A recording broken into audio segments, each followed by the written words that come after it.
અને એકવાર એક પત્રકાર આમ ખબર કાઢવા ગયા એને ખબર પડી કે આ ઘરમાં 100 વર્ષના એક દાદા રહીએ છે.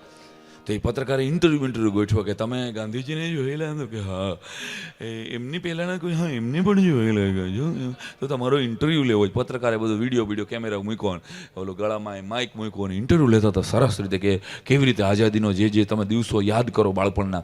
તે લગભગ 15 મિનિટ સુધી મારી સાથે ઇન્ટરવ્યૂ આવેલો ને ત્યાં બાજુના ઘરમાંથી ધડીંગ કાંઈક અવાજ આવે બાજુના રૂમમાં કે ભાઈ આ કોણ છે? કે જરાક શાંતિ રાખો ને. તો ઓલા જે 100 વર્ષના વડીલ હતા ને એને એમ કીધું કે મારા બાપુજી છે.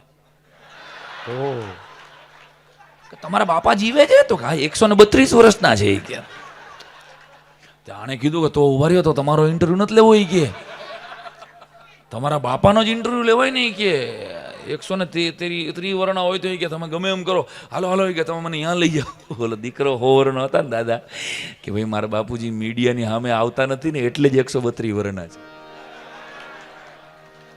એ કોઈની સામે આવતા નથી, મોબાઈલ વાપરતા નથી, ટીવી જોતા નથી. એ સવાર બપોર સાંજ 3 ટાઈમ જમે છે અને થોડોક છાંટો પાડીને કરીને સૂઈ જાય છે.